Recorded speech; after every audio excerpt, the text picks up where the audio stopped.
নমস্কার বন্ধুরা, আমাদের প্রত্যেকের বাড়িতে না ময়ূরের পালক থাকে। আমরা খুব সযত্নে বিভিন্ন জায়গা থেকে ময়ূরের পালক নিয়ে এসে বাড়িতে সাজিয়ে রাখি, কিন্তু ময়ূরের পালক আনার তার সঠিক দিন আছে, সেটি কি আপনি জানেন? না জেনে যে কোনো দিন ময়ূরের পালক আপনারা বাড়িতে নিয়ে আসছেন, এর ফলে বাড়িতে আপনার উন্নতি হওয়ার বদলে অবনতি হচ্ছে বেশি। তাহলে আজকে আমরা জেনে নেব ময়ূরের পালক কোন কোন দিন বাড়িতে আনতে হয় এবং কোন কোন দিকে ময়ূরের পালক রাখলে সংসারের জন্য শুভ।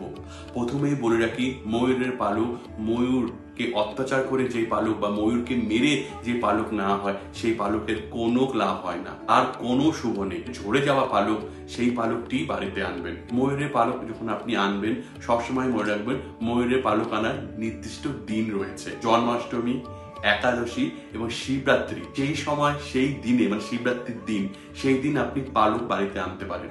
অন্য কোনো দিন ময়ূরের পালক আপনি আনতে পারেন না। ময়ূরের পালক শ্রীকৃষ্ণের খুব প্রিয়। ময়ূরের পালক শ্রীকৃষ্ণের সাথে সাথে লক্ষ্মী, সরস্বতী, গণেশ, কার্তিক এবং দেবরাজ ইন্দ্রেরও প্রিয়। বলে এই সমস্ত দেবতার কৃপা আপনার উপর পড়ে বাড়িতে ময়ূর পালক রাখলে। দক্ষিণ দিকে আলমারিতে 3টি ময়ূর পালক যদি সোজা করে মানে খাড়া করে আপনি রাখেন, তাহলে আপনার সেই আলমারিতে বা আপনার ধন সম্পত্তির যে স্থান, সেখানে ধন সম্পত্তি ভরে ওঠে, কখনো টাকা পয়সার ক্ষতি হতে দেয় না। ময়ূরের পালক পূর্ব এবং উত্তর পশ্চিম দিকে বাড়ির যদি আপনি রাখেন, তাহলে রাহুর দোষ কাটে। রাহু সম্বন্ধিত কোনো দোষ থাকে আপনার জীবনে, সেই দোষের প্রভাব অতটা পড়বে না। বেডরুমের দক্ষিণ পূর্ব দিকে যদি 2টো ময়ূর পালক আপনি রাখেন, তাহলে দাম্পত্য জীবন সুখের হয়। বাচ্চাদের পড়াশোনার ঘরে, বাচ্চাদের পড়াশোনা করে বইয়ের মধ্যে, খাতার মধ্যে ময়ূরের পালক রাখতে পারেন।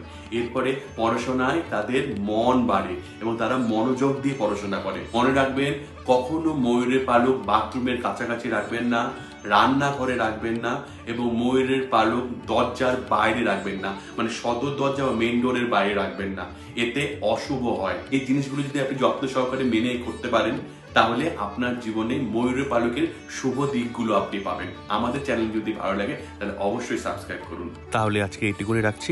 নমস্কার।